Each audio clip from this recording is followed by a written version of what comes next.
Hoy vamos a tocar un tema, un tema que a mucha gente le genera cierta tensión al leer la Biblia, ¿no? Me refiero a esa aparente diferencia entre el Dios del Antiguo Testamento, que a veces parece muy iracundo, y el Dios de amor que vemos más claramente en el Nuevo. ¿Son el mismo Dios? Es una pregunta que da que pensar, ¿verdad? Desde luego. Y fíjate, no es nada nuevo, ¿eh? Ya en el siglo II, un tal Marción propuso que eran dos dioses distintos. Dijo, mira, el Antiguo Testamento fuera. Vaya. Pero claro, la iglesia de aquel entonces dijo que no, que de eso nada. Insistieron en que Dios es uno solo y que hay una línea directa, una continuidad entre los dos testamentos. Justo allí queríamos llegar.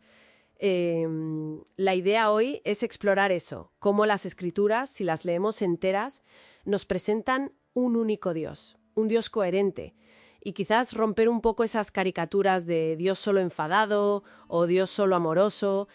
Vale, pues empecemos por el principio, por el Antiguo Testamento. ¿De verdad es solo ira y castigo? Porque es la imagen que a veces queda. Pues mira, esa imagen es muy incompleta, radicalmente incompleta, diría yo. De hecho, una de las veces que Dios se describe a sí mismo, en Éxodo 34, ¿sabes qué dice?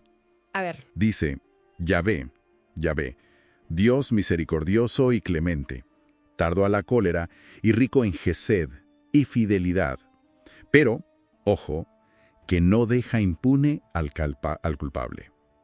Es Dios mismo quien une la misericordia y la justicia en la misma frase. Has dicho gesed. Esa palabra suena importante. ¿Qué significa exactamente? Es crucial. Gesed no es solo amor como sentimiento. Es más bien, es un amor leal, un compromiso firme, como el de un pacto, ¿sabes? Es una lealtad que no se rinde, que aguanta, incluso cuando la otra parte falla. Ese es el gesed de Dios con Israel. Es como su atributo principal en esa relación. Un amor que actúa. Entiendo lo de la lealtad, ese gesed. Pero, claro, luego lees episodios como, no sé, la conquista de Canaán. Y la violencia ahí es fuerte. Cuesta encajarlo, ¿no? Sí, es duro, no hay que negarlo. Pero el contexto que da la propia Biblia es clave. No lo presenta como un capricho o porque sí. Lo presenta como un juicio divino, pero un juicio muy, muy demorado, sobre prácticas que se describen como terriblemente malas, como sacrificar niños, por ejemplo. Génesis ya dice que Dios esperó siglos hasta que la maldad del amorreo llegara a su colmo. O sea, no fue algo repentino. Interesante ese matiz del tiempo. Y muy importante. A Israel se le advierte clarísimamente. Ojo, si hacéis lo mismo, os pasará lo mismo. La justicia de Dios, según el texto, no tiene favoritos. Deuteronomio es muy claro en eso. Vale. Ese contexto ayuda. Pero entonces, si saltamos al Nuevo Testamento, ahí sí que desaparece la ira de Dios. Es todo paz y amor. Pues tampoco. Esa es la otra cara de la caricatura, ¿no? Pablo, en Romanos, dice bien claro que la ira de Dios se revela desde el cielo contra toda impiedad. Y el libro del Apocalipsis, está lleno de imágenes de juicio. Las famosas copas de la ira. O sea, el Dios del Nuevo Testamento sigue siendo un Dios justo que se toma el mal muy en serio. Entonces, si la ira sigue ahí, ¿qué es lo que cambia con Jesús? Él mismo dijo que no vino a quitar la ley, sino a cumplirla. Mateo 5:17, ¿no? Exacto. Y esa palabra cumplir, pleró, en griego, es fundamental. No significa acabar con ella, sino más bien llevarla a su máxima expresión, revelar su intención más profunda. Jesús lo hace en el Sermón del Monte, ¿verdad? Dice, la ira ya es como un asesinato en el corazón, mirar con deseo ya es como adulterio. Va a la raíz. Profundiza el estándar, digamos. Eso es. Lo que cambia de verdad es la administración, la forma en que nos relacionamos con Dios.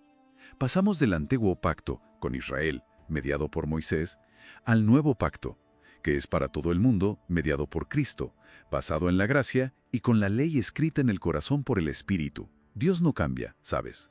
Cambia nuestra forma de acceder a Él. Vale, aquí se pone interesante la cosa. Jesús entonces no borra nada, sino que lo completa y abre un nuevo camino. ¿Cómo une Él personalmente todo esto? ¿Cómo es Él la clave final? Pues porque Jesús es, como dice la carta a los Hebreos, la revelación perfecta y final de ese único Dios. Es Dios mismo hecho visible. Las palabras de Jesús son demoledoras. Quien me ha visto a mí ha visto al Padre. Juan 14:9. No hay dos dioses, hay uno, y Jesús lo muestra perfectamente. Y además, fíjate qué curioso. Los escritores del Nuevo Testamento toman textos del Antiguo que hablan de Yahvé, el nombre de Dios, y se los aplican directamente a Jesús. Ah, sí. ¿Cómo, por ejemplo? Pues mira, Marcos empieza su evangelio citando a Isaías: preparad el camino a Yahvé. ¿Y a quién se lo aplica?